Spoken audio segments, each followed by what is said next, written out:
Amém. Graça e paz, amados. Amém. Eu quero... nós vamos começar. Honrar os irmãos que já estão. Tem irmãos que já avisaram que estão chegando também. E acredito que vai ocorrer tudo bem, vai dar tudo certo. Amém? Feche seus olhos, vamos fazer uma oração. Sentado como você está mesmo. Pai, nós te agradecemos e te louvamos, Jesus, porque nós estamos aqui, Pai amado, com um propósito único, Pai amado, de edificar a tua casa, com um propósito, Pai amado, de andar segundo a tua vontade, segundo o teu querer, Pai amado, aquilo que o Senhor tem colocado no coração, Pai amado, dos nossos pastores. Jesus, eu quero pedir que o Espírito Santo do Senhor venha trazer, Pai amado, clareza, revelação de tudo aquilo que for falado aqui, que não seja nada humano, mas que seja totalmente espiritual e que o Senhor possa conduzir, Pai amado, essa reunião para que haja crescimento, capacitação, entendimento e convicção de tudo aquilo, Pai amado, que o Senhor tem, Pai amado, colocado nas nossas vidas, para que haja um crescimento contínuo, um entendimento contínuo, um mover, Pai amado, espiritual sobre nós, sem limites, porque nós queremos, Pai amado, a tua presença e que ela, Pai amado, esteja conosco todos os dias, em todos os momentos. Em nome de Jesus, quem crê, diga amém. Amém. Aleluias. Glória a Deus. O negócio está ficando sério, até gravando, tá, né? Então. Amém. Glória a Deus. Isso aumenta a responsabilidade, né? Do quanto as coisas vão tomando proporções maiores. E pós-pandemia tudo ficou assim, né? As igrejas, né, se mobilizaram muito e bênção. De uma certa forma o evangelho está sendo pregado de uma larga escala, né? Amém? Amados, você tem seu material, mas antes de nós começarmos com o material, continua com ele aí quietinho aí, eu preciso fazer uma pequena introdução para nós. Me ajude com o horário, tá? Meu celular está curmuleando, vocês me ajudem aí. 16 minutos, só para a gente não estender muito. Uma pequena introdução para nós entendermos, porque hoje nós vamos falar sobre consolidação, nós vamos ter a primeira aula sobre a consolidação, mas também tem algumas instruções, né, acerca do que nós vamos fazer e do trabalho que nós estamos fazendo e realizando. Amém? Então, para que nós possamos entender, é comum as pessoas definirem o nosso estilo de vida e aquilo que nós vivemos como igreja como uma religião. Né? A gente tem nomes como crente, evangélico, cristãos, mas a verdade é que o cristianismo ele não é uma religião. E o que nós vivemos aqui nesse modelo de vida com Deus não é uma religião. Nós falamos assim para que as pessoas possam, de uma certa forma, entender. Mas nós não somos um ajuntamento, uma religião. Nós somos crentes firmados numa verdade, que é a palavra, e Cristo é o centro de tudo. Amém?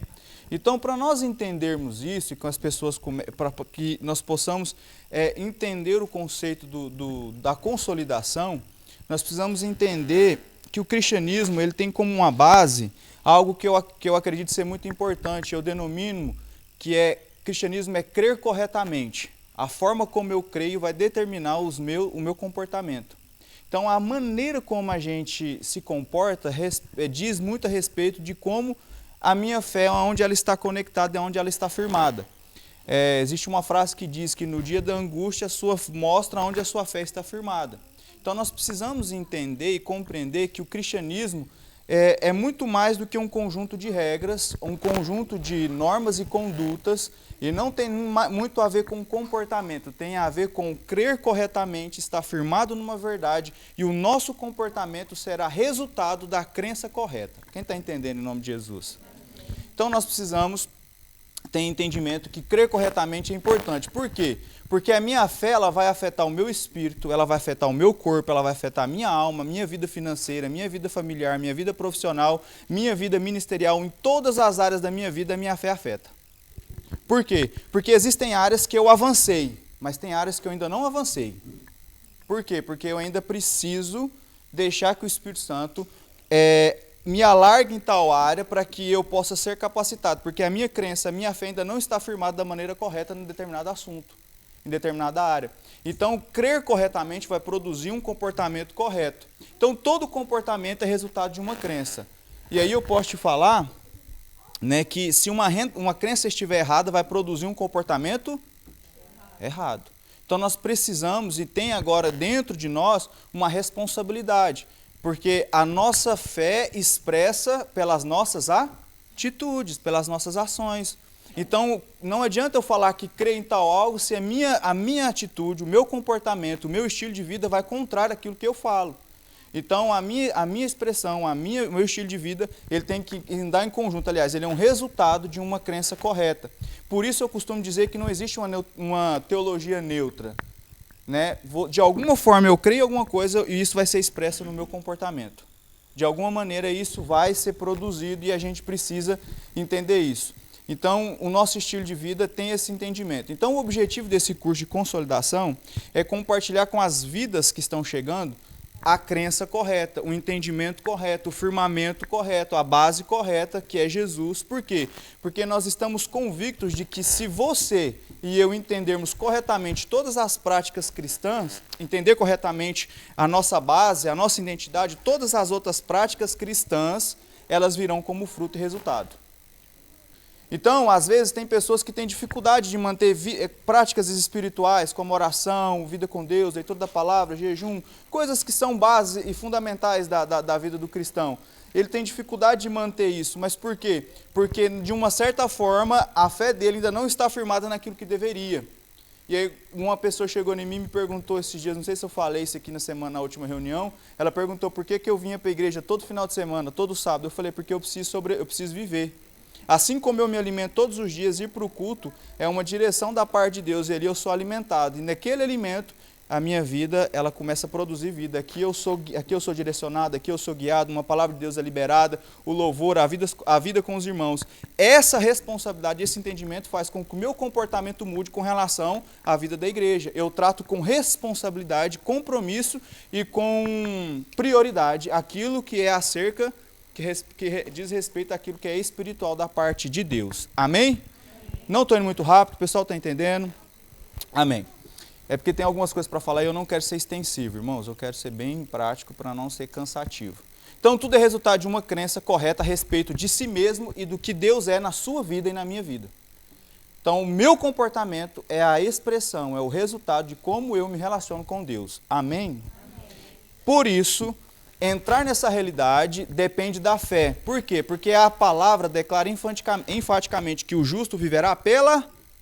Tudo na nossa vida é por meio da fé. Tudo que você imaginar, desde o começo, que a salvação, que não é por obras, é pela fé em Cristo Jesus, é um dom gratuito de Deus, nós recebemos em qualquer área da nossa vida. E tudo que nós vamos fazer é por meio da fé. Então, só tem uma forma de agradar a Deus, é quando eu manifesto e vivo a minha vida pela fé. Aconteceu uma circunstância ruim, uma notícia ruim. Primeira coisa que eu tenho que fazer é ir para o Senhor. A minha fé tem que estar firmada nele. No dia da angústia é que eu mostro aonde a minha fé está firmada. Por isso nós temos que estar com as nossas raízes bem fundamentadas e firmadas. Por quê? Porque a nossa fé expressa o que acreditamos. Então, esse entendimento, nós vamos ajudar esses irmãos a entender e a ter fundamentado a sua vida firmada na crença correta de quem ele é em Cristo Jesus. Porque uma vez que um novo convertido converte e ele entende quem ele é, a probabilidade desse irmão frutificar, ser bênção, crescer e ir muito além na vida ministerial e vida com Deus é muito grande. E a probabilidade dele desviar ou sair dos caminhos do Senhor é muito pouca. Por quê? Porque ele está firmado numa verdade fundamentada na palavra. Amém? E a fé dele vai se expressar nas atitudes. Então, nós precisamos entender isso. Por quê? Porque o Novo Testamento sempre nos mostra quem nós somos e nos exorta a andarmos de acordo com isso. Então, se nós falamos que Cristo morreu, eu morri com Ele, mas eu também ressuscitei para uma nova vida com Ele. Então, se eu ressuscitei com Cristo para uma nova vida, já o meu padrão de vida ele não é terreno, ele é celestial. Por isso que eu falo, e onde eu ando, onde eu tenho ido, eu tenho falado para as pessoas, para que elas tenham que entender que já não é uma questão mais natural. Tudo bem que a nossa vida terrena continua, mas nós temos que entender que nós somos seres espirituais, que têm uma alma e habitam num corpo. Nós somos corpo, alma e você é um ser espiritual que tem uma alma, mas habita dentro de um corpo. O dia que isso aqui acabar, nós voltamos para o Pai, nós voltamos para a nossa origem, que é o céu. Então, essa percepção faz com que eu tenha responsabilidade do meu estilo de vida, porque ele agora é celestial. Então, eu sou um embaixador do céu aqui nessa terra. Amém? Então, toda exortação que nós fazemos, sempre ela precisa ser baseada nessa verdade de quem nós somos na palavra. Por quê, Juliano? Porque se nós não tivermos o entendimento correto de quem nós somos em Cristo Jesus, e sem compreender a nossa posição, toda exortação vai se tornar um legalismo, vai se tornar algo muito pesado, porque vai se tornar um conjunto de regras. E o cristianismo é muito mais do que eu me comportar corretamente. Se baseia em como eu creio, quando eu estou fundamentado, aonde estão as minhas bases. E quando eu estou fundamentado da forma correta, é aquilo que eu tenho falado, que o nosso comportamento vai ser diferente. Então, eu e você possuímos uma nova identidade, e ela é totalmente baseada na obra consumada de Cristo. Eu vou gastar um pouquinho de tempo nisso, porque nós não vivemos mais de acordo com a lei ou os mandamentos. Ela teve um período, uma finalidade, mas agora nós vivemos, obedecemos, nós vivemos de acordo com um propósito, o propósito que Cristo nos estabeleceu. Por exemplo, na lei nós tínhamos que obedecer para sermos abençoados. Hoje você é abençoado em Cristo Jesus e por isso você pode obedecer. É diferente. Por quê? Porque Cristo proveu a condição que eu e você agora podemos chegar diante do trono da graça confiadamente, com ousadia, com intrepidez. Ou seja, na lei eu tinha que fazer primeiro para alcançar. Aqui não, Jesus já pagou o preço, Ele já me abençoou com toda sorte e bênção e agora eu posso viver uma vida cristã com Ele. Quem está entendendo em nome de Jesus? Então, são princípios importantes que isso tem que reger a nossa vida. Por quê? A forma como eu me comporto diante de Deus e diante do meu relacionamento com Deus vai definir como vai ser o resultado da minha vida ministerial. Posso te dar um exemplo, um testemunho para edificar a sua fé? Queria que os outros irmãos chegassem para eu contar esse testemunho, mas o Espírito me conduz a falar esse testemunho.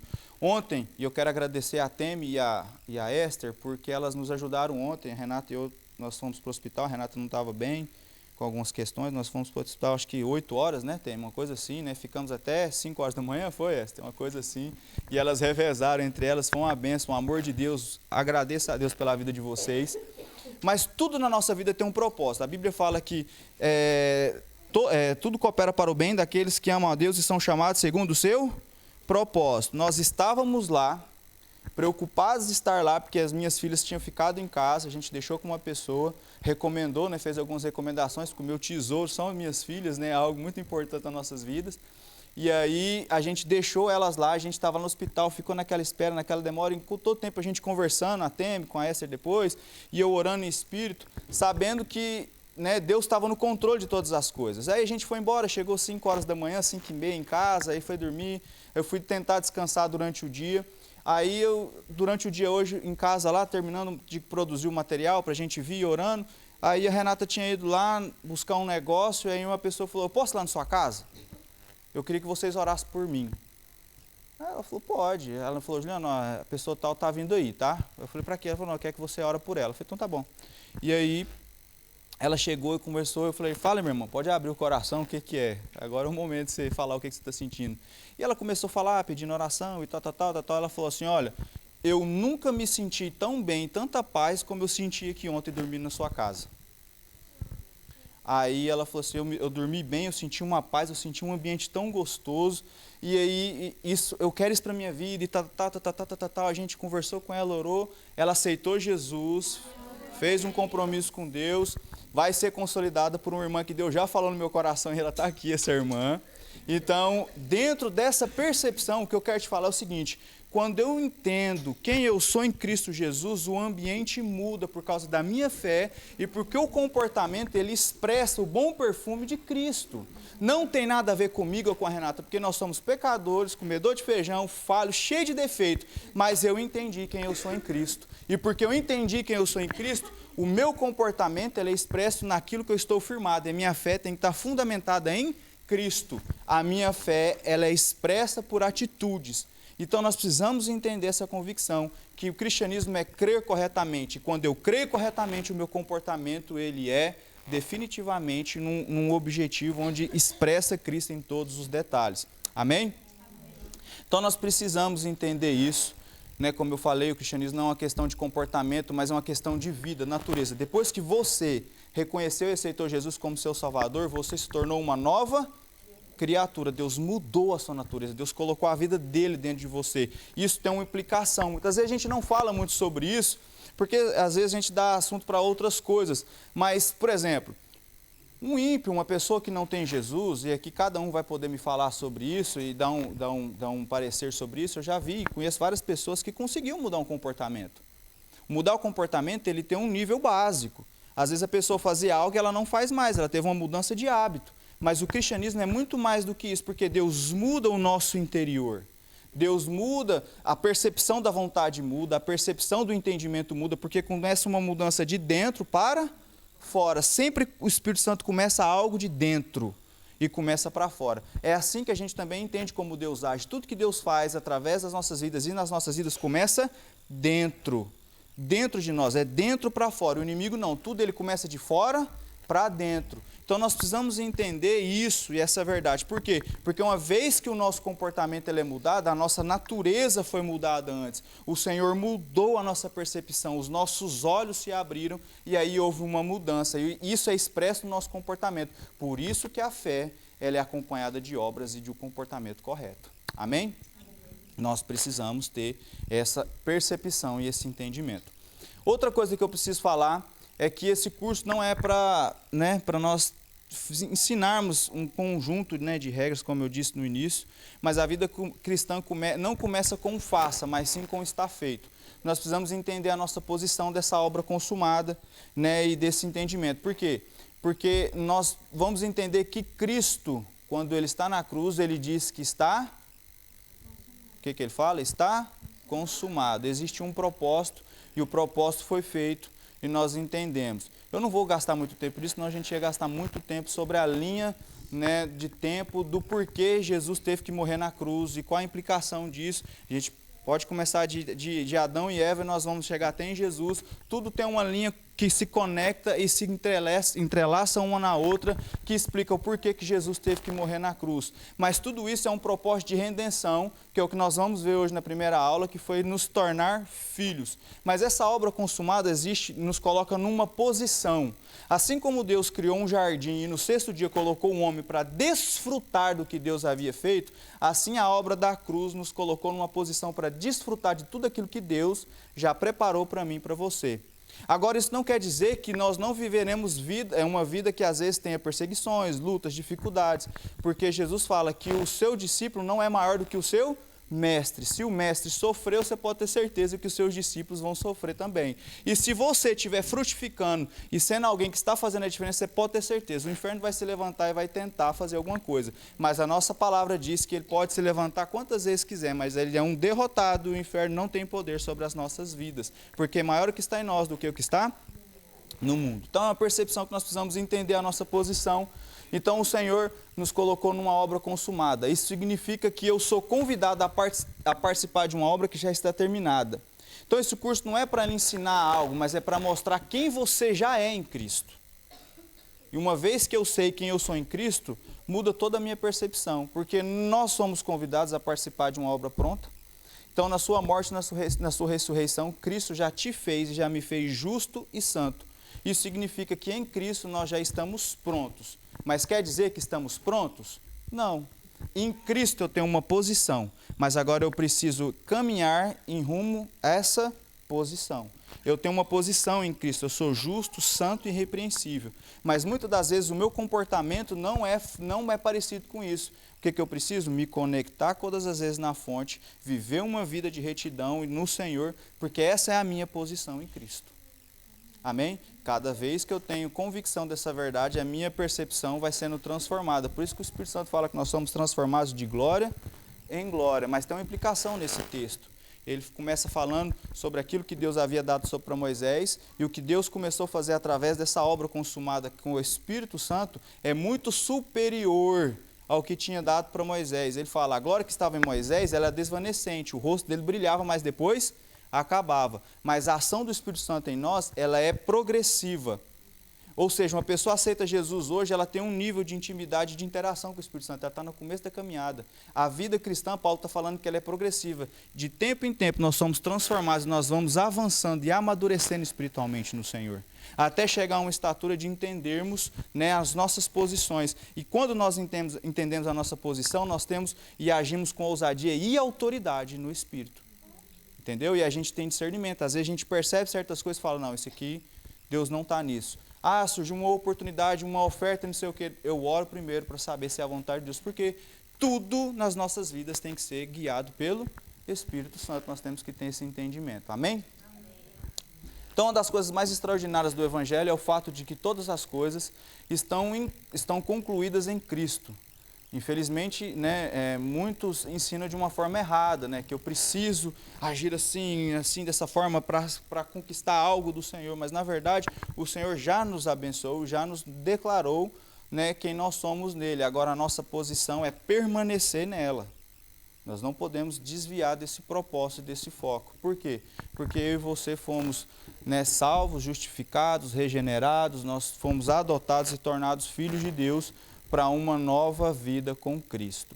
Então, às vezes, né, e é comum a gente ver isso muito, a gente vai consolidando e conversando com os novos se preocupam muito porque ainda tem um comportamento errado, ainda tem pensamentos errados, ainda tem gostos, vontades erradas.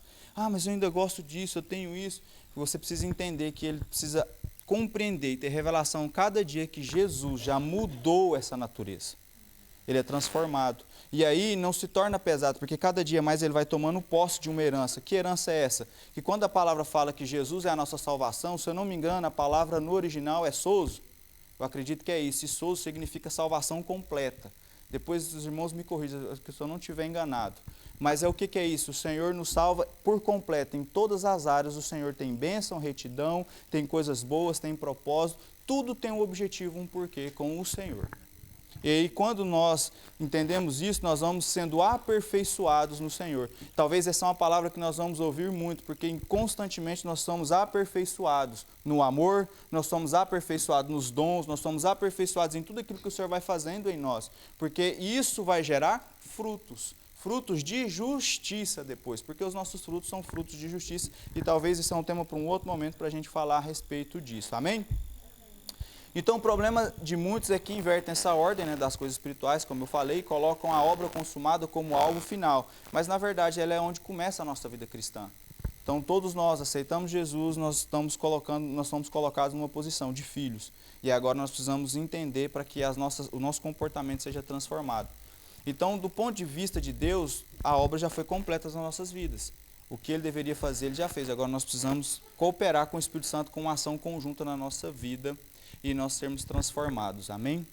Então, o entendimento disso, que quando eu tenho convicção, o entendimento da minha posição, eu não começo uma batalha, uma luta, uma dificuldade esperando que o inimigo seja derrotado.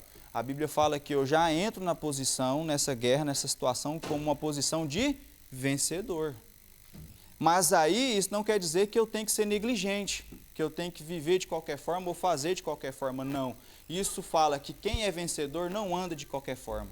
Quem entende a sua posição, ele anda constantemente, como é que é a palavra? Me fugiu da cabeça. Ele não é a palavra diligente, mas ele anda constantemente atento, sabendo, percebido no ambiente, vigilante, percebendo o ambiente que ele está vivendo e na vida que ele está caminhando com o Senhor.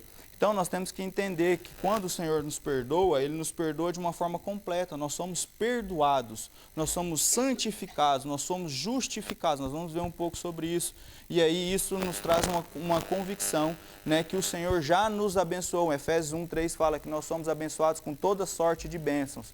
Então você recebeu Jesus na sua vida, você está sendo aperfeiçoado até a volta de Jesus, em nome de Jesus, né? Então é exatamente isso que declara a palavra de Deus. Então esse curso não é simplesmente só, né, para nós entendermos algumas coisas, mas é para nos encorajar a viver um estilo de vida onde Jesus é o centro e nós temos uma vida de intimidade, uma vida de compromisso, uma vida de retidão e aonde nós entendemos que o Senhor, né, tem bênçãos e favor sobre as nossas vidas. Amém? Então esse está consumado é tudo que precisamos para uma vida abundante e vitoriosa. Já foi tudo conquistado na cruz, agora eu tenho que tomar posse dessa herança.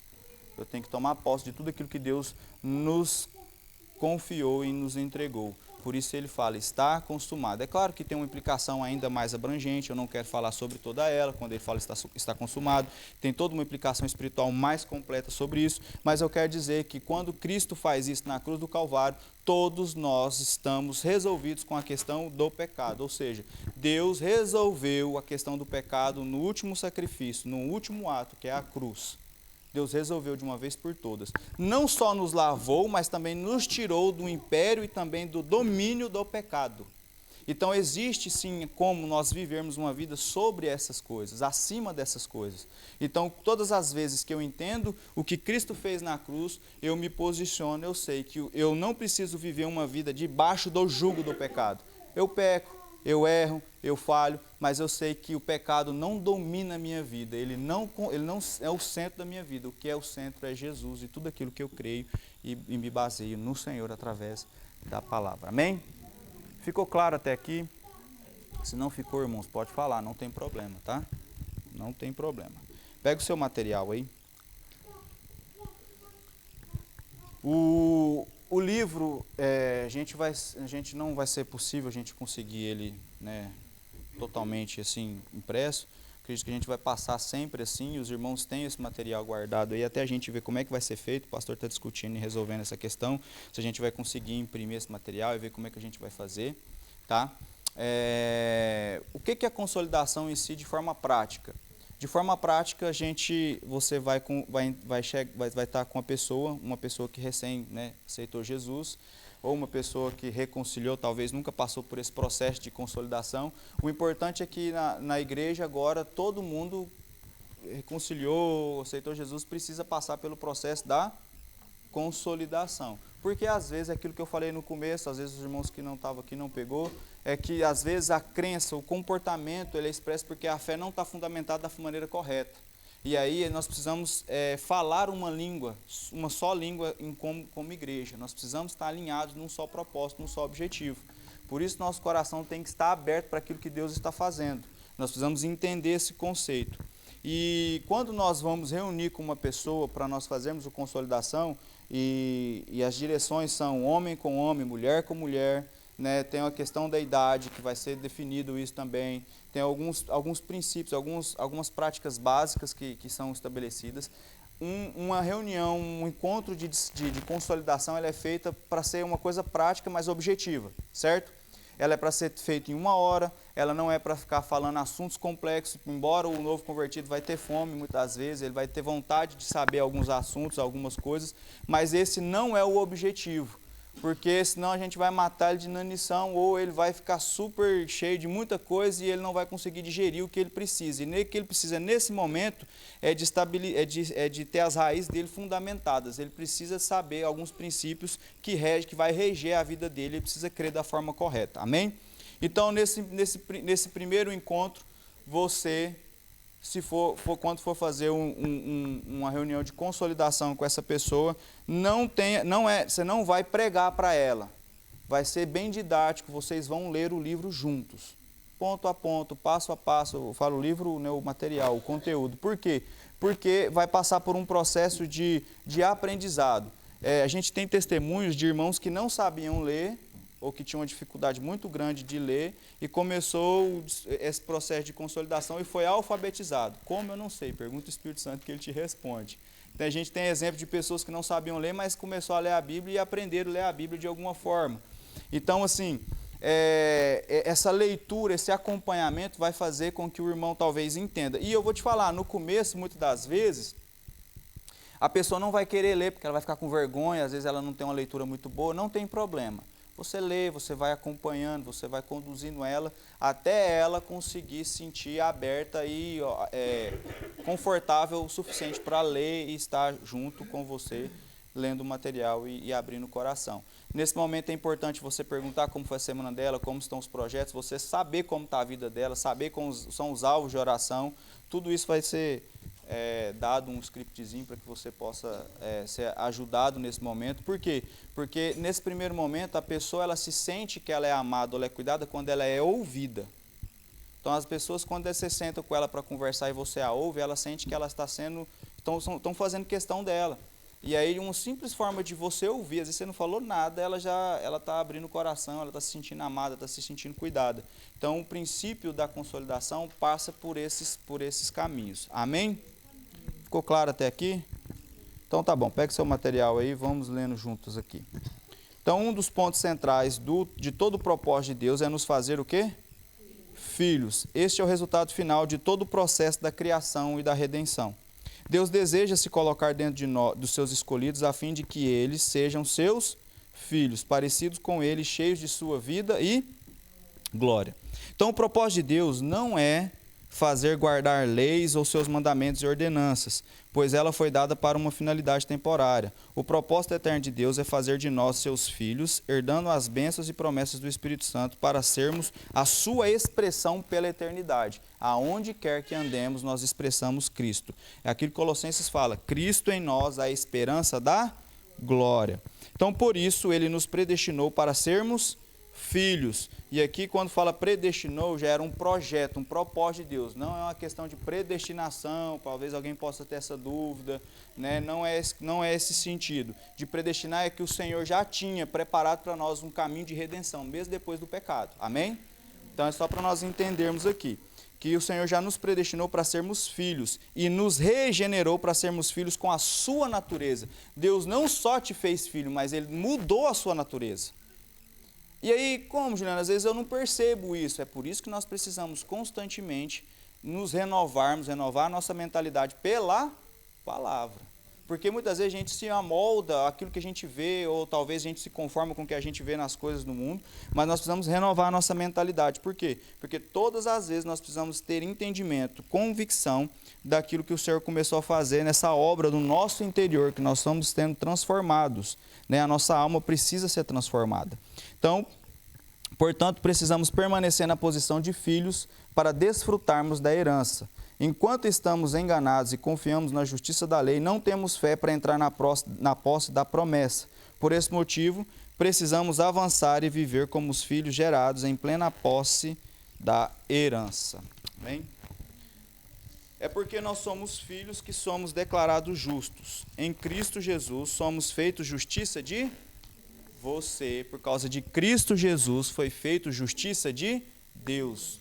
Você é justiça de Deus. Deus olha para você e Ele vê o sacrifício de Deus, de Jesus na cruz. Então Ele vê que você foi lavado e remido no sangue do Cordeiro. Então essa é a nossa diferença, né? Nós temos esse entendimento. Você não foi apenas perdoado, você foi declarado justo. Ser justificado é muito mais do que ser perdoado. Ser perdoado significa que o pecador pode ser liberado de ter que pagar uma penalidade que ele merece. Mas ser justificado significa que ele pode entrar na comunhão com Deus, pois ele é justo, jamais cometeu pecado. O que Deus está nos mostrando, nos está falando, é que essa ação do Calvário que Cristo fez é muito mais do que perdoar o nosso pecado. O Senhor transformou a nossa condição. A Bíblia fala que Deus é santo e Ele não pode conviver com o... Deus é santo e Ele não pode conviver com o...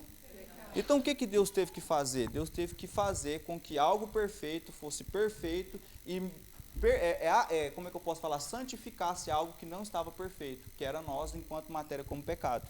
Então, o Senhor precisou mudar essa estrutura. Ou seja, o Senhor não só perdoou todos os seus pecados, mas como te justificou. Te justificar é te dar livre acesso. Você pode, hoje, orar e falar com o Senhor tranquilamente, sabendo que Ele é o seu Pai e que Ele vai te ouvir, que Ele está te ouvindo. Você foi justificado. Amém? Ou seja, você agora tem condição de chegar até o Pai. Então, aqui ele fala que o perdão, não está falando que o perdão é negativo, ele está falando assim, uma simbologia entendendo que o perdão, nesse conceito, ele é apenas negativo, ele só te cancela do débito. Enquanto a justificação, ela é positiva, porque você recebe um novo status diante de Deus. Mas isso só é possível por causa do novo nascimento. É o caso de um ladrão. Um ladrão perdoado continua sendo um ladrão, ainda que um ladrão perdoado. Mas se de alguma forma miraculosa ele pudesse morrer e nascer de novo, ele poderia ser declarado justo em sua nova vida. E isso é justificação. Quando Cristo morreu, eu morri com Ele. E quando Ele ressuscitou, eu renasci para uma nova vida. Então isso muda, isso Isso tudo se torna uma realidade no momento em que confesso Jesus. Eu nasci de novo como filho de Deus e é por isso que dentro de nós há um clamor, Abba, Pai. Cristo veio revelar um nome. Cristo veio nos revelar o nome de Deus. Sabemos que existe algo muito poderoso a respeito do nome de Deus. E o Senhor disse que veio para nos revelar esse nome. No Velho Testamento, primeiramente, Deus se revelou como? Como o Elohim, alguns falam, né? Que é o Deus Criador. Depois ele se revelou a Abraão como El Shaddai. Você vai ver isso lá em Gênesis capítulo 15 e 17, se eu não me engano. Vai a primeira menção de Deus, do Deus como Deus El Shaddai. Existe um princípio muito poderoso da primeira menção, que depois a gente compartilha num outro momento, que implica sobre esse nome de Deus, que é o Deus todo suficiente. Então, mais tarde, ele se revelou a Moisés como Jeová, que é o grande eu. Moisés chegava diante de Faraó, ele perguntou para Deus, mas o que eu vou falar? Você vai falar que eu sou o grande eu? Sou. É aqui que Deus estava se revelando a Moisés naquele momento. A partir daí temos a revelação dos nomes redentivos de Deus. Nós vamos ver vários nomes de Deus na palavra de Deus, que é Jeová Jirê, o Senhor que provê, Jeová Rafá, o Senhor que te sara, Jeová, o Senhor é a nossa, Jeová Shalom, Jeová Raá, Jeová Tseknu, ou tem uns que falam com outra expressão diferente, né? Mas é o Senhor nossa, Jeová Makadesh e Jeová Chamar. Então, quando o Senhor diz eu sou, ele está abrangendo todos esses nomes, significados e muito mais. Só que não significa que o Senhor não nos dá coisa como provisão, cura, paz, mas significa que Ele mesmo é a nossa provisão, a nossa paz e a nossa cura, a nossa santificação, tudo que precisamos. É um princípio muito interessante, porque às vezes a gente vai conversar com as pessoas, Deus podia me dar isso, não sei o quê. O Senhor é muito mais do que a bênção, Ele é a própria bênção. Ele é tudo que nós precisamos. O Senhor me deu uma ministração sobre os 3 níveis de oração, e o último nível de oração, o nível de vida de oração, é exatamente isso. É exatamente nós entendermos que o primeiro nível, as pessoas elas pedem algo para Deus. Mas o último nível requer um relacionamento, e aqui está inserido tudo aquilo que Deus é. Ele se revela a nós a partir do momento que nós temos um relacionamento. E aí ele começa a ser toda a solução para os nossos problemas. E ele se torna o centro de tudo aquilo que nós precisamos ser. Amém? Então, essa é uma verdade. Então, tudo isso é muito bom e muito importante. Mas o Senhor disse que ele veio revelar o nome de Deus. Ele veio revelar um nome que era desconhecido no Velho Testamento. Você não vai ver nenhuma menção de alguém chamando Deus como Pai no Velho Testamento. E aí, é um nome que ele foi nos revelar, foi o nome Pai. Ele fala lá em João 17,6, manifestei o teu nome aos homens que me deste nesse mundo, eram teus, tu nos confiastes, e eles têm guardado a tua palavra. Qual foi o nome que Deus revelou? Eu já vou até pular esse aqui, que isso aqui é óbvio, né? Ele foi o nome do Pai. Então, todos os outros nomes de Deus revelam parcialmente o seu caráter. Mas o nome Pai inclui todos os caráteres, tudo aquilo que fala, todos os atributos de Deus num só nome. Porque, às vezes, o meu pai ele pode ser um político importante, um médico, uma pessoa muito importante para algumas pessoas, mas para mim ele é o quê? O meu pai. Né? Então, para algumas pessoas, alguém vai conversar com meu pai, vamos supor que ele é um presidente da república. As pessoas têm reverência, uma forma de conversar com ele e tudo mais, porque para essas pessoas ele tem uma finalidade. Mas para mim, que ele é meu pai, eu já chego, eu entro, eu tenho livre acesso, e é assim você com Deus, você tem livre acesso com ele, amém? Então, aqui eu já falei, nós podemos passar para outra parte aqui, né, que ele é o nosso paizinho. Então, há poder nesse nome, há proteção nesse nome. Então, todos os atributos de Deus estão presentes nesse nome. Aqui, em João 17, 11, 12, fala assim, já não estou no mundo, mas eles continuam no mundo. Ao passo que eu vou para junto de ti, Pai Santo, guarda-os em teu nome que me destes, para que eles sejam um, assim como nós. Quando eu estava com eles, guardava-os no teu nome que me deste, e protegi-os, e nenhum deles se perdeu, exceto o filho da perdição, para que se cumprisse a Escritura. Então, você não encontrará nos evangelhos nenhuma menção dos discípulos ficando doentes ou oprimidos ou necessitados de alguma coisa material. Como o Senhor protegeu os seus discípulos? Ele os protegeu no nome de Deus. Então, o Senhor ensinou a se relacionar com Deus com base nesse nome. Então, em todo o tempo nos evangelhos, o Senhor se refere a Deus como Pai. É muito interessante isso, porque Jesus, quando ele chega, o pessoal tinha uma percepção da lei. E existiam muitos fariseus e escribas naquela época que, né, guardavam e falavam e eram, né, detentores da lei, mas Jesus veio subir o nível do nosso relacionamento com Deus. E aí ele começa a chamar ele de pai. E constantemente Jesus está num nível de relacionamento, de oração, de vida com Deus. E aí ele nos mostra que existe um princípio, que é como nós nos relacionamos com Deus. Ele é o nosso Pai. Ele nos comprou, é fato. Ele nos criou e depois teve a redenção e nos comprou. Mas ele nos fez os seus filhos. E nós precisamos entender isso. Por quê? Porque quando eu me relaciono com Deus da forma correta, queridos, não tem nada que nos segura, não tem nada que nos abate, não tem nada que nos prenda. Por quê? Porque eu sei quem eu sou em Cristo. Amém? Você sabe quem você é em Cristo. Então, às vezes, os religiosos têm transformado esse nome de Pai num título muito frio, muito distante. Mas esse não é o propósito de Deus. O Pai quer se relacionar conosco de forma terna e amorosa. Então, a oração mais profunda que nós podemos fazer é chamá-lo de Paizinho. Então, quando fazemos assim, estamos manifestando o espírito da nova aliança, né? Aqui fala sobre uma pesquisa publicada na BBC a respeito de crimes de adolescentes. E diz que entre os adolescentes que cometeram crimes, 60% abandonaram a escola, 70% deles eram adolescentes que estavam nas drogas, mas impressionantemente, 85% cresceram sem a figura do e vieram de famílias destruídas. Então o inimigo procura destruir a posição e a imagem do Pai na vida das pessoas para que elas não se relacionem com Deus da forma apropriada. Evidentemente, a maioria das pessoas não se tornarão criminosos, mas vivemos numa geração em que mais da metade das crianças vai crescer numa família destruída com pais ausentes ou divorciados. Contudo, não precisamos nos desesperar, pois o Senhor veio nos revelar o Pai.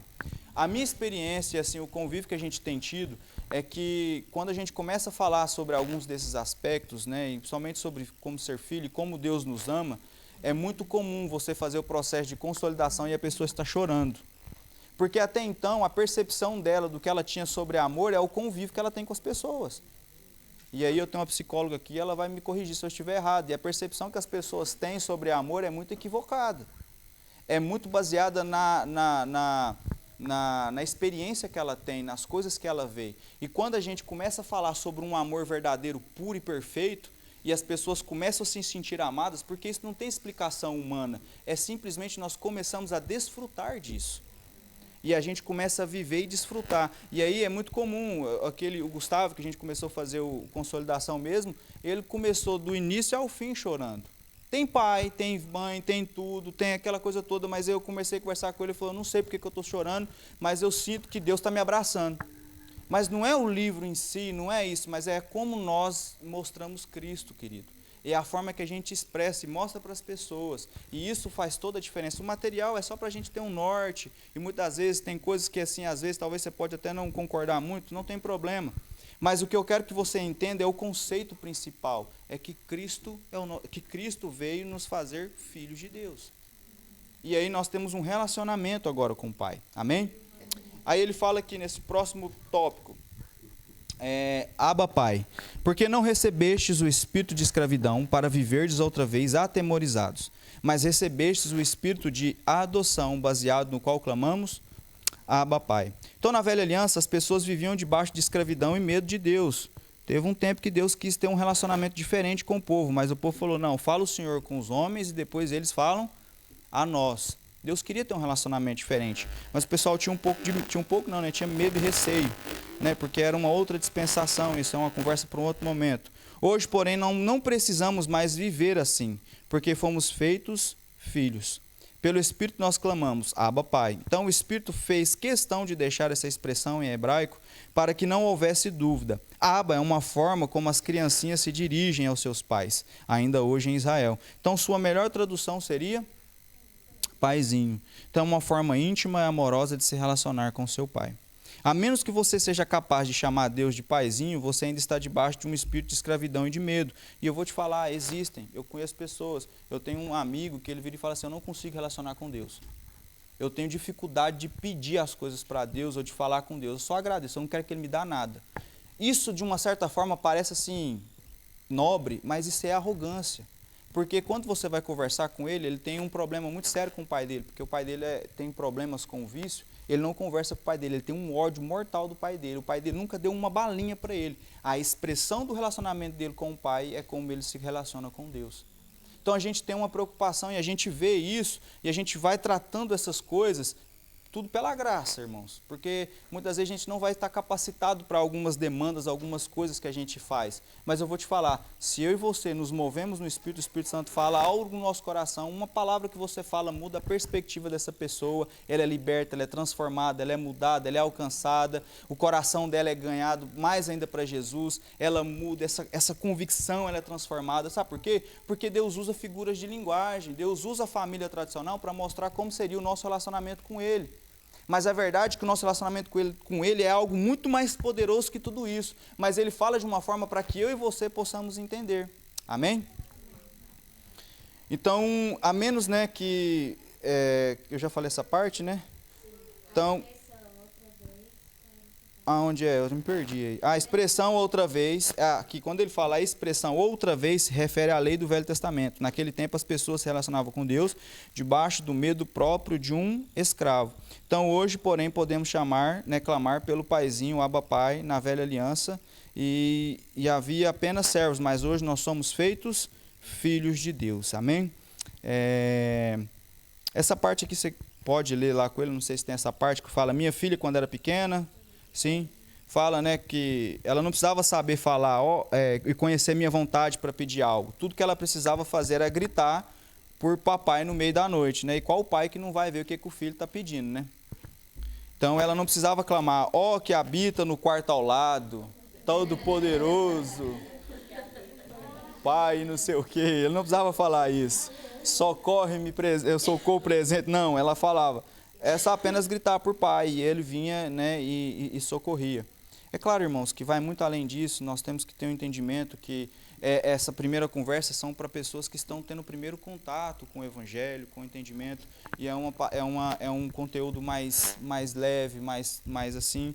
Então, né, nós precisamos ter esse entendimento, para falar a linguagem deles. Então, muitas vezes, isso acontece comigo, acontece que eu acho com todos os pais, né? Às vezes a gente chega cansado em casa e as filhas querem falar ou mostrar alguma coisa, nem sempre ela tem a atenção total da gente. Porque você chega em casa, você não tem simplesmente que ficar, né? Você tem outras coisas, atribuições, fazer, né? Então, mas mesmo que elas façam alguma coisa, elas vão brincar em algum lugar e ela te grita, você pode estar com a cabeça longe, que você vai lá e vê o que está acontecendo, porque um pai se preocupa com seu filho. É o mesmo princípio com Deus, só que muito mais poderoso, porque ele ainda fala, né? Ainda que uma mãe que está me amamentando venha se esquecer de um filho, todavia eu jamais me esquecerei de um filho meu. Então, se Deus compara uma mãe, que acho que não é impossível, né? Porque tudo é possível, né? Para um ser humano, né? Mas ainda que uma mãe que está amamentando esqueça de um filho, que é algo muito improvável de acontecer, Deus está falando que o amor dele por você é maior do que de uma mãe por um filho. Então é algo muito poderoso, né? Então nós precisamos tirar da nossa mente a imagem de um Deus distante, a quem você precisa persuadir a vir te ajudá-lo. Isso é um engano maligno. Tudo que você precisa fazer é clamar por papai, ou Abba Pai, ou pelo meu pai, meu paizinho, porque ele é o seu pai. Amém? Como é o nosso pai? Amados, vamos falar um pouco sobre aquela parábola do filho pródigo. Igual eu falei, às vezes a pessoa que você vai estar consolidando, ela não tem percepção, ela é muito cru de Bíblia, ela não sabe mesmo nada a respeito da palavra e tudo mais. Você não vai ler o texto todo e tudo mais, até por questão de tempo, mas você, como você já vai fazer a consolidação, você já vai preparado, e crente tem Bíblia na cabeça e no coração, né? Então você já vai e conta a história, dá uma pequena explanada para ele entender o contexto da parábola, tá? Para ficar mais fácil o entendimento, amém? Então Lucas capítulo 15, versículo 11, né, fala sobre a história tão conhecida que é a parábola do filho pródigo. Mas essa parábola, na verdade, é a respeito do pai. O alvo do Senhor ali é revelar o caráter de Deus, o caráter do nosso pai. Então, nessa parábola, o pai divide a herança com seus dois filhos. O fato de o filho mais novo pedir herança com o pai ainda vivo é uma forma de desejar a morte dele. E mesmo assim, o pai graciosamente dividiu com ele essa herança. Claro, é uma parábola, né? Então, na cultura judaica, o filho mais velho ele tinha direito a 66% da herança. pois era a porção dobrada em relação ao irmão mais novo. Mesmo tendo uma herança tão grande, o filho mais velho nunca desfrutou dela.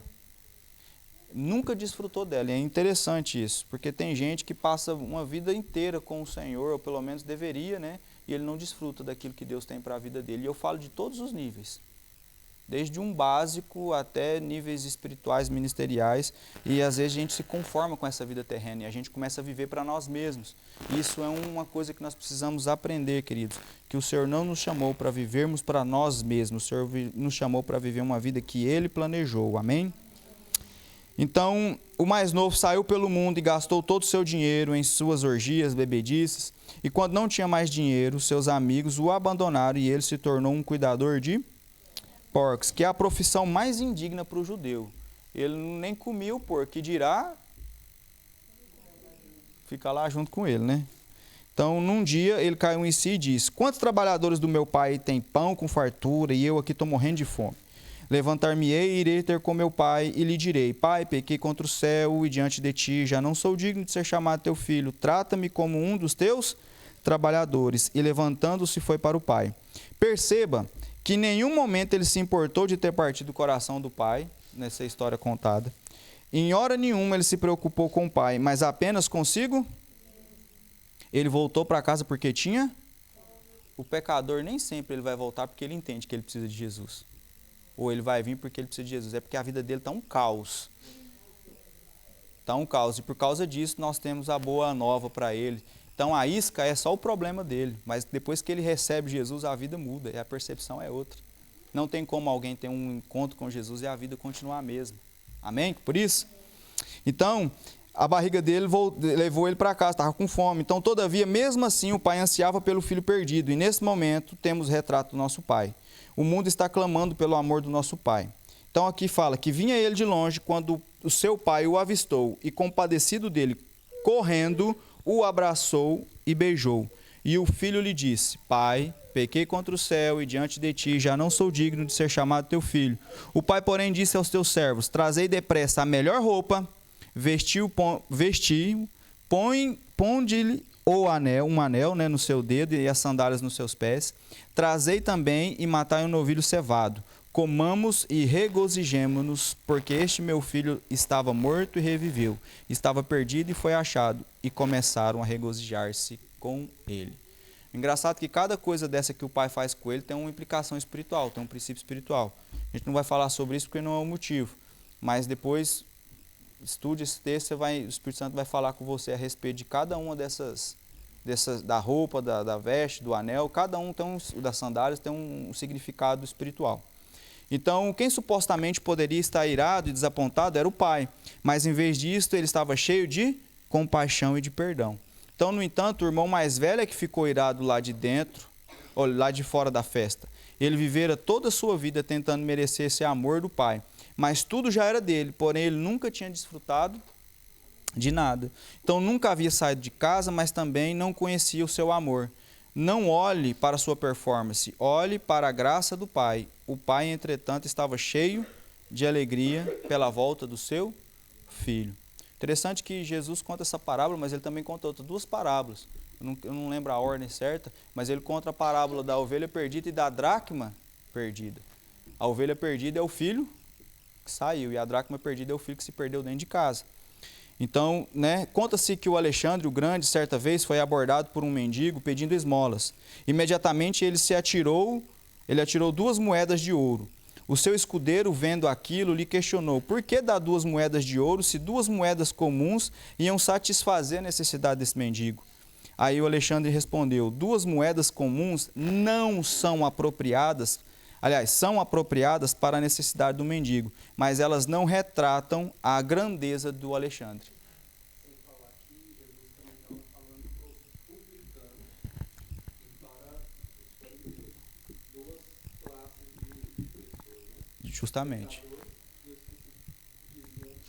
Justamente, exatamente. Boa ressalva, o Leonardo. Então,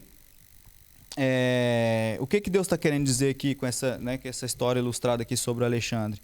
Deus não prometeu nos suprir de acordo com a sua necessidade, mas Ele prometeu nos suprir de acordo com a sua riqueza e glória. Isso é muito mais do que eu e você. Aí você vê que a Bíblia está toda interligada, porque Deus faz tudo mais daquilo que pedimos ou pensamos. Porque Deus faz isso. Às vezes você pede algo para Deus, Deus tem algo muito maior, querido, para fazer na sua vida e na minha vida. Então Deus não nos perdoa de acordo com os limites do meu arrependimento ou com a minha confissão, mas Ele me perdoa de acordo com a riqueza da sua graça. Isso é muito poderoso. Não quer dizer que eu não preciso ter arrependimento, não estou dizendo isso, não quer dizer que não precisa haver uma mudança de mentalidade, que arrependimento significa isso, mas que tudo isso vem em conjunto quando eu entendo quem muito foi amado, quem entendeu o quanto era pecador, o quanto era indigno e quanto ele teve um encontro com o amor de Deus, ele dá valor nessa graça e nesse amor de Deus.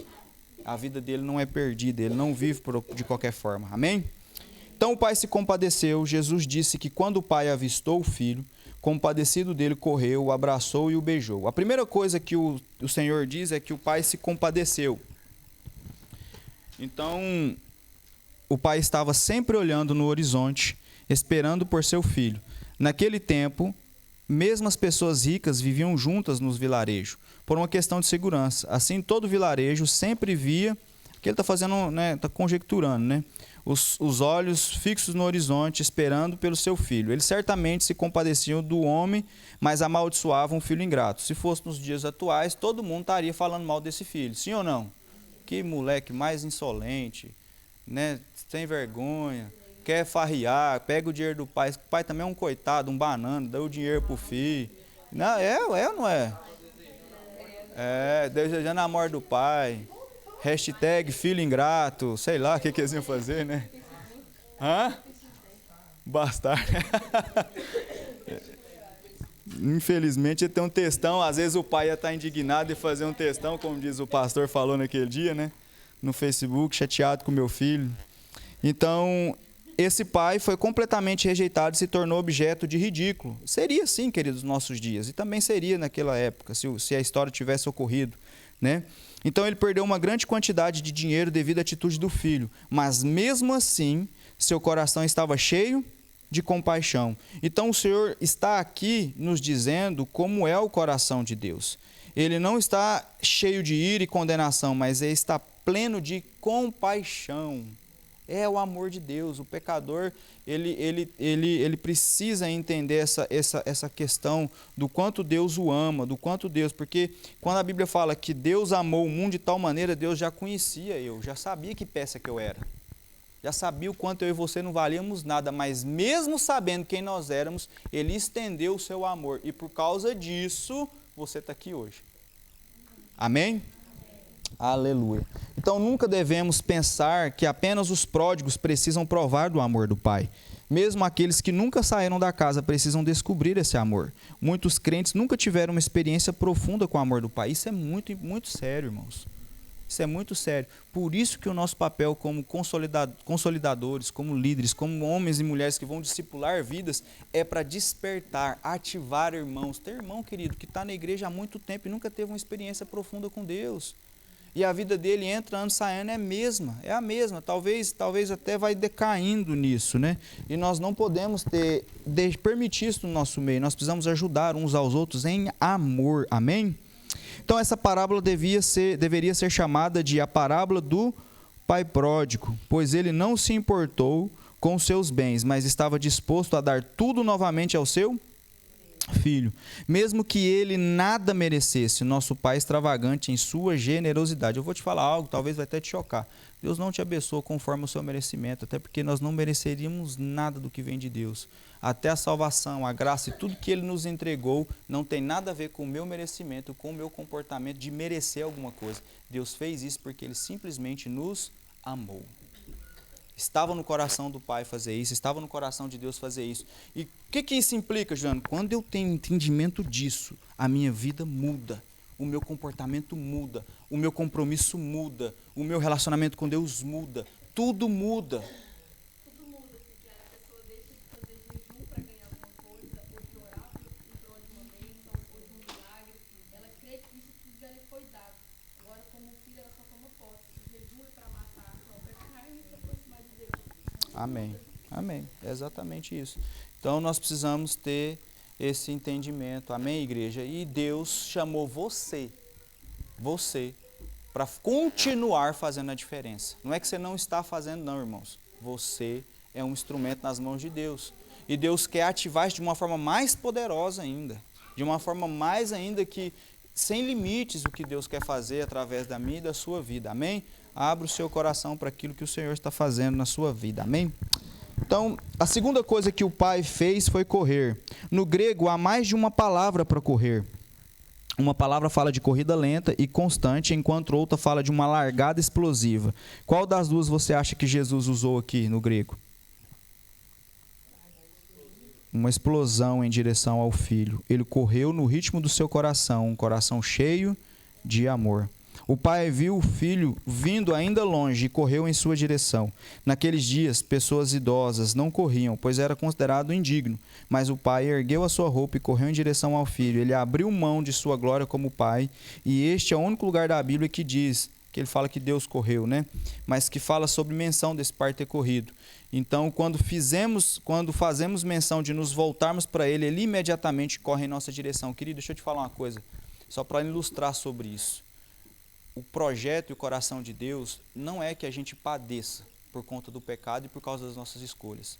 Então, quando um crente ou alguém que está desviado dos caminhos do Senhor faz menção ou de falar que ele está arrependido e está começando a voltar, é do coração de Deus e é explicitamente a vontade de Deus que imediatamente essa pessoa venha. Porque Deus tem interesse na salvação dessa pessoa, Deus tem interesse na vida, na descendência dessa pessoa, gerações vão ser transformadas, a descendência vai ser alcançada. Por quê? Porque Deus conhece lá na frente. Então, quando a gente se comporta e se posiciona dessa forma para ser um instrumento, para falar na vida das pessoas, o Senhor tem essa pressa, esse entendimento, é um senso de urgência, amém? Eu não vou falar esse exemplo das Olimpíadas, mas na consolidação com o seu irmão você pode falar lá, para a gente adiantar um pouco aqui, amém?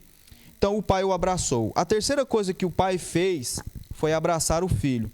É preciso lembrar que esse filho estava fedendo o quê, irmãos? Fedendo chiqueiro, porco, tudo que você imaginar que era fedido, mas não tomava banho, tinha vários dias.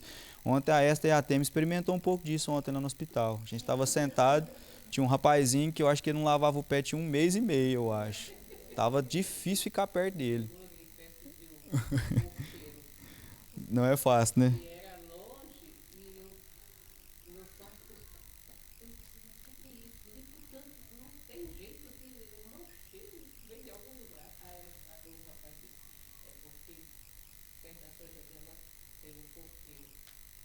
Terrível. Então, mas isso não impediu de envolver o seu filho. Então, existe um famoso psicólogo chamado René, eu não vou falar esse nome, acho que é Spitz, né? Vamos falar que a gente está falando bonito, né? Então, depois da Segunda Guerra Mundial, ele relata suas observações em crianças nos orfanatos. Depois da guerra, havia milhares e milhares de órfãos em toda a Europa. Eles podiam alimentar essas crianças, mas não haviam pessoas suficientes para cuidar delas. Então, durante 3 anos, ele observou as consequências de falta de contato físico nas crianças de um desses orfanatos. Nele havia 97 crianças entre 3 meses e 3 anos. O relato de suas observações era chocante.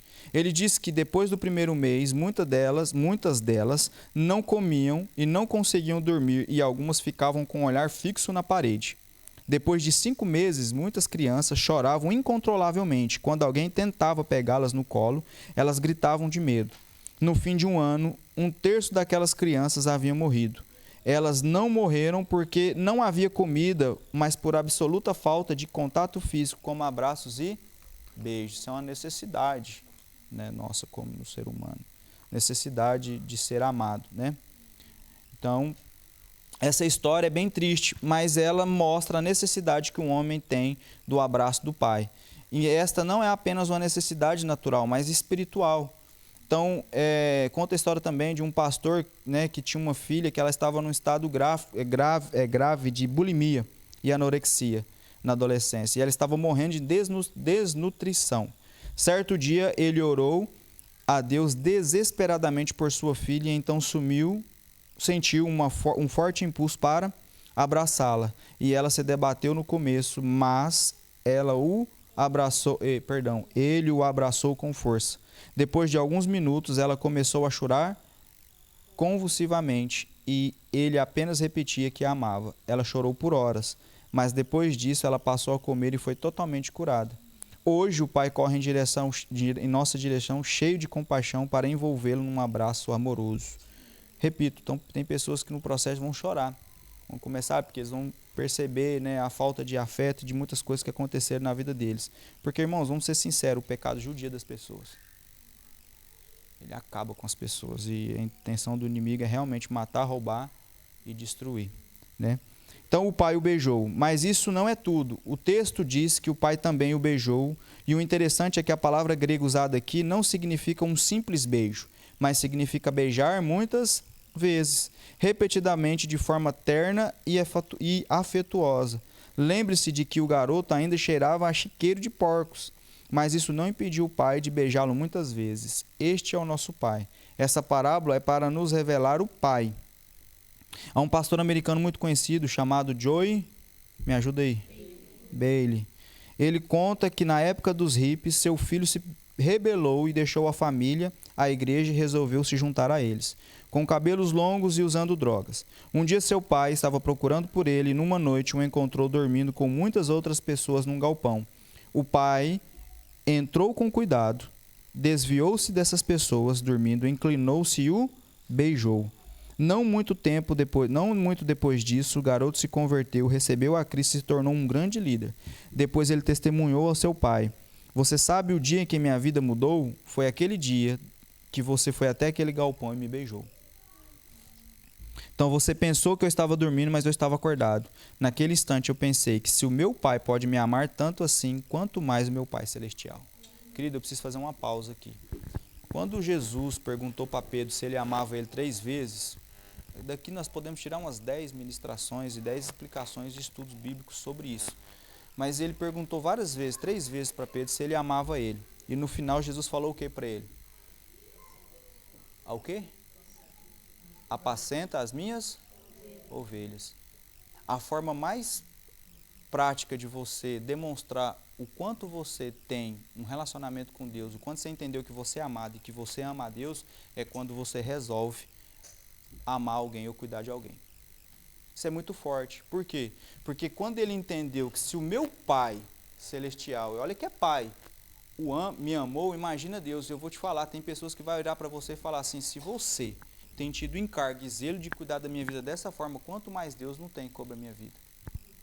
Então, isso é uma percepção que nós vamos mudar. E eu vou te falar, queridos, tem pessoas que não estão aqui simplesmente porque nós não estendemos a mão ainda, nós não falamos. Tem outras que nós falamos, estamos falando e continue falando que o Espírito Santo está fazendo a obra. Mas tem pessoas que eu falo, porque a Bíblia fala que os campos já estão o quê? A colheita está pronta. E aí agora o Senhor está levantando mais o quê? Mais trabalhadores.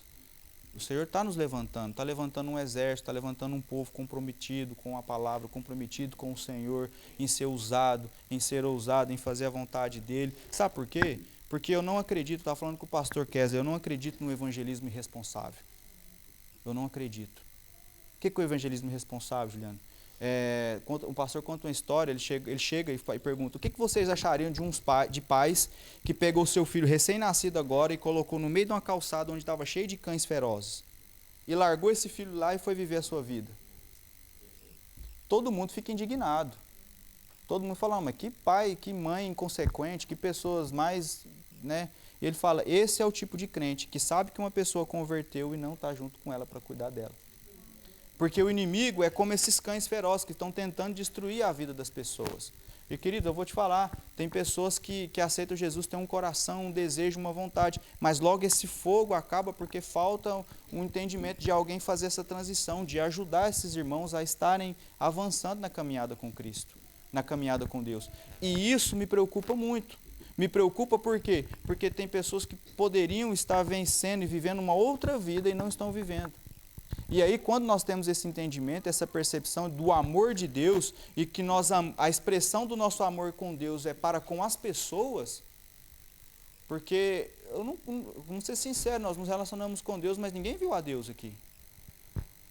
Mas nós conhecemos pessoas, e eu vou te falar, depois que uma pessoa converteu, Mankátia, é muito importante nós entendermos, eu não sei se Paulo fala isso, mas depois que uma pessoa converte, ninguém conhece mais uma pessoa segundo a carne, é a presença de Deus que está sobre essa pessoa. E é algo muito sério. Então, quando eu entendo isso, eu tenho revelação disso, eu vou viver a minha vida em função disso, querido. Você não vai deixar de viver a sua vida como família, nós não vamos negligenciar a nossa família, nós não vamos negligenciar bases principais da nossa vida, daquilo que Deus tem planejado e sonhado para você enquanto pessoa, mas nós não podemos ignorar o fato de que há uma necessidade de nós modificarmos às vezes o nosso estilo de vida para que vidas possam ser alcançadas e cuidadas por Deus, através de você e através de mim. Entende isso? Então é muito sério. E aí a nossa percepção entende e as pessoas vão começar a perceber isso. Por quê? Porque como Deus nos abraça hoje? Através do Espírito Santo.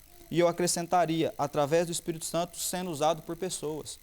Então, quando nós lemos que Pedro ainda falava, quando caiu o Espírito Santo sobre todos, que ouviu uma palavra, a palavra cair aqui em grego é epípito, que é extremamente, aliás, é exatamente a mesma palavra traduzida como abraçar aqui em Lucas 15, 20. Então, isso significa que o Espírito Santo o abraçou quando o encheu. Né?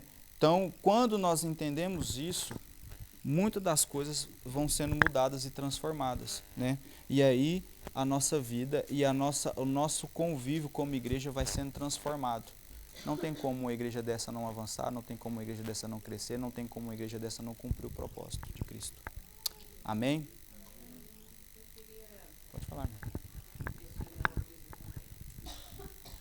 No passado eu tive uma experiência não muito boa numa igreja, eu não vou citar o nome, mas não foi tipo church não, viu gente? E na hora H, eu era nova na igreja, e na hora H eu fui discriminada porque eu não era nova convertida. E eu me senti colocada pro canto. Eu acho que esse princípio aí todinho eu concordo com tudo. Mas eu acredito que precisa ser mais além do que só o novo convertido. Precisa ser entre a gente também. Porque o segundo mandamento da lei é amar o próximo como a si mesmo. Então a gente tem que viver em amor dentro da igreja. Onde entra É, a parte do filho que ficou em casa. não, mas aí é igual eu tô te falando. A primeira reunião a gente expôs a visão, né? A estrutura da visão. Então, esse primeiro. É porque. Chegar nesse Não, é porque foi falado. Na verdade, o consolidação, irmã, é um pilar, é só uma parte de todo o processo.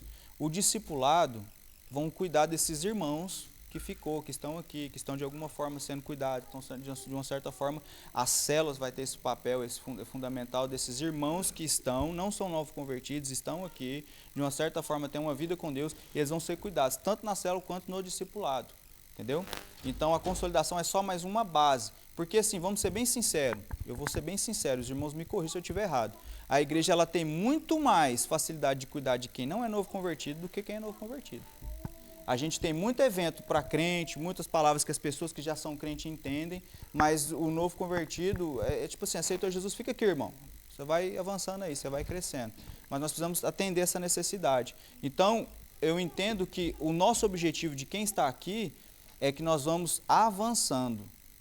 Nós precisamos avançar ministerialmente, espiritualmente, e você e eu, nós não podemos ficar como aquele que só recebe, entendeu? Nós recebemos, vai haver toda uma estrutura de liderança, de pastores, de alguém que vai cuidar de cada camada de escala de irmãos. Mas o nosso papel, enquanto irmãos mais maduros, é estender a mão para quem não é. Entende? E aí muda muito a percepção, porque a gente passa a não ser muito consumidor e seja alguém que põe a mão no arado mesmo. Amém?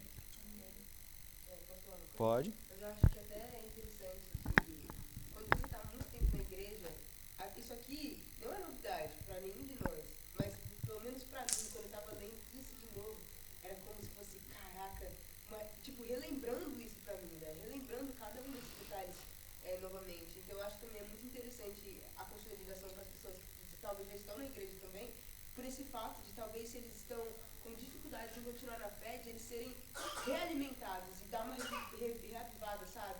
De dar uma, lembra disso aqui? Lembra que o Senhor é seu pai? Lembra dessa história do filho pródigo, de como o pai te abraçou, te beijou e olha onde você está agora, olha de onde Deus te tirou. Eu acho que tem essa parte também interessante de você relembrar, né? Aquele que já sabe de quem realmente o pai é. Né?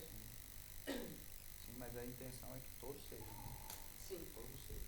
Todos, Não, todos. e como muita coisa que Esse amor, até porque quando a gente tem que isso sempre nos emociona, porque isso aqui realmente é o que nos salvou, é a palavra, é a base para todo mundo, para velho crente, para novo crente, e quando isso nos emociona, até para consolidar uma outra pessoa tem um sentido diferente, um sabor diferente. Não é uma coisa qualquer, não é uma coisa, isso é minha vida. Sim, sim. Isso é a minha vida. Mas que o Juliano falou, né? A forma que nós apresentamos Jesus para a pessoa é a forma que ela vai receber. Porque Deus, ele, como pai e tal, ele apresenta essa palavra simples, o evangelho é simples, né? Com muita revelação, a pessoa recebe a revelação. E essa questão de pai é interessante, porque assim, quem não teve pai se emociona por descobrir Deus como um pai. Mas quem teve pai consegue se relacionar também porque teve um pai. Então, assim, é uma palavra muito completa. Ele é pai. Eu tive um pai. Todas as vezes que eu vejo sobre isso, me emociona. Eu tive um pai, eu tive um pai bom. Com defeitos e tudo, mas eu tive um pai bom. Então, assim, as lacunas do meu pai, acho que eu consigo preencher bem em Deus e falar, nossa, é tão perfeito. E quem não teve, consegue Eu achar e acho falar, que- uau, eu tenho um Acho que pai. essa questão de pai e tudo mais, quando eu entrei, assim, eu sempre fui da igreja e tudo, né? Eu nasci e cresci na igreja batista. E quando eu vim pra cá, que eu tive realmente um encontro com Deus, né? E quando eu comecei a entender essa questão de pai e tudo mais, eu percebi o porquê que eu não pedia as coisas pra Deus e que eu ficava mais assim, bem... O que? Ah, tem que falar. Nossa, na minha hora. E aí... eu acho que, né? E aí, quando veio isso de, né, orar para pedir as coisas e tudo mais, eu sempre... É até uma coisa que eu sempre falei, né? Eu nem queria falar isso aqui agora. Agora eu fiquei sem graça. Eu nunca fui batizada, né, em línguas. E sempre que eu oro, eu sempre falo... É até um problema até hoje para pedir por causa disso. E você falando, veio a revelação do porquê que eu tenho esse problema, que foi exatamente por causa do meu pai. E eu lembrei exatamente o dia do porquê que eu comecei esse problema de não querer pedir as coisas. E sempre que eu peço, eu falo, mas só, Deus, só se for mesmo, assim, da sua vontade, talvez, só se der. Não, é sério, eu falo. Não, assim, não, talvez esse não é não vai ser o meu dom, e tá tudo certo, Deus. Não, sério, eu sempre peço dessa maneira. E aí você falando foi uma coisa que abriu meus olhos, porque sempre que eu não peço nada pro meu pai. Eu não peço, meu pai, né? Terrestre, biológico aqui. Eu não sou de pedir, tipo, ele vai falar alguma coisa, eu espero ele oferecer. Às vezes ele fala, nossa, que bobeira. Eu não consigo pedir dinheiro, essas coisas, nunca. Então, tipo... E assim, para deixar bem claro, existe um princípio espiritual sobre falar em línguas muito interessante. Depois, numa outra oportunidade, a gente conversa sobre isso, né? Mas a oração em línguas, ela tem um efeito espiritual muito importante na nossa vida. E é que Deus quer. É para todos, entendeu? Pastor, pode falar. O pastor pode levantar a mão primeiro, mas só um minuto.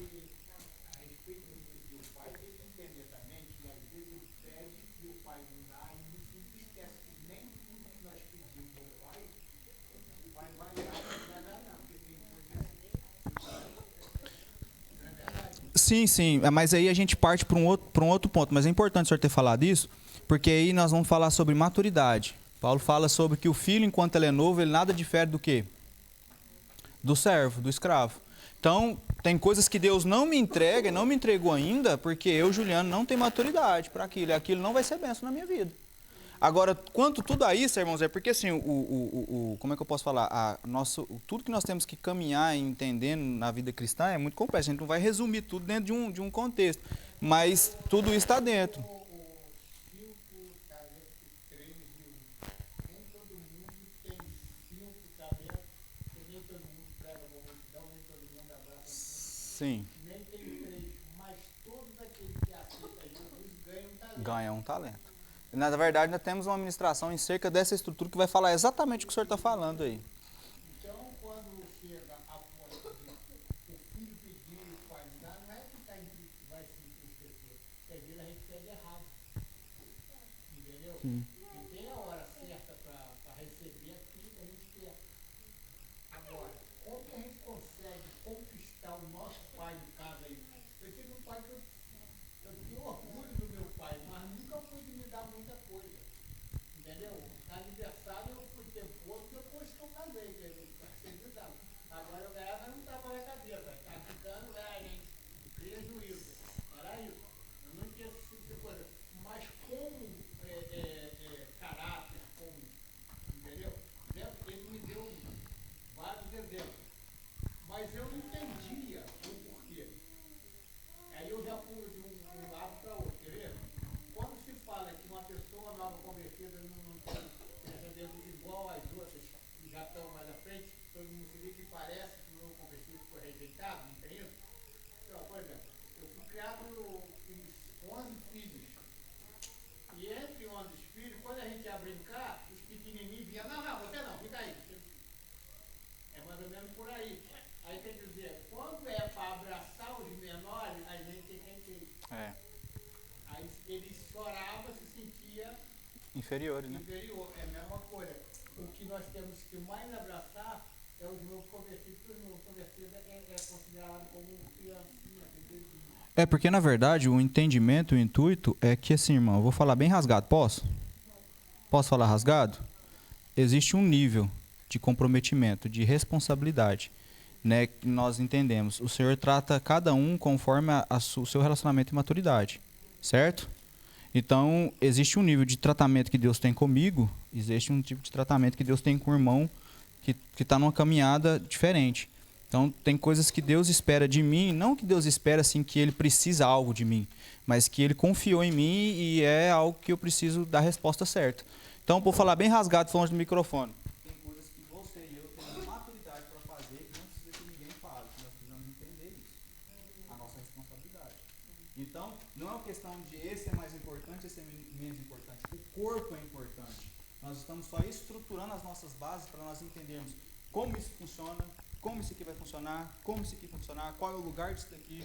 O importante é que o novo convertido ele não pode ser negligenciado. Os irmãos entenderam?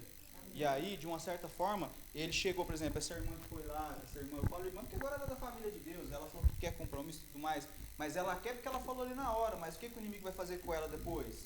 Na primeira vez que tiver o culto, alguma coisa, uma célula, um trem, eu estou cansado, eu estou isso. Nós, como cristãos, nós temos que tirar as desculpas das pessoas. Nós precisamos. Irmão, vamos para o culto? Eu não posso. O que é o problema? Não tem carona, eu te dou carona. Eu não posso por causa disso, não sei o quê. Não, eu organizo isso. Você vai facilitar. Nós somos facilitadores do encontro das pessoas com Deus. Entendeu? E aí nós vamos tirando as desculpas das pessoas. Mas vai chegar um momento, porque tanto essa pessoa tá vindo, irmã Su, que ela vai sendo transformada, ela vai sendo amadurecida, ela vai sendo aperfeiçoada, a palavra vai falando, ela vai sendo movida. Vai chegar um momento que você não precisa mais chamar ela, dentro desse contexto, dessa estrutura, você não vai ficar mais no pé, ela vai ser uma pessoa que vai, aquele fulano ali, nós precisamos chegar nele, nós precisamos. Você percebe que a mudança vai acontecendo e a transformação. E acontece, Alexandre, que aí o dom que Deus te deu, esse dom de juntar pessoas, esse evangelismo, Deus vai te usar de uma forma muito mais poderosa, porque você vai sendo aperfeiçoado, e quando você abrir a sua boca, as pessoas vão começar a receber, de uma forma poderosa isso, entendeu? Deus vai começar a capacitar mais pessoas, Justamente. por causa do trabalho que vai ser feito, ainda não se descobriu a sua capacidade, aí Deus vai começar a capacitar. Eu queria só dizer uma coisinha rápida, super rápida. O ponto que eu queria chegar é o seguinte: quando você fala do amor de Deus, Pai,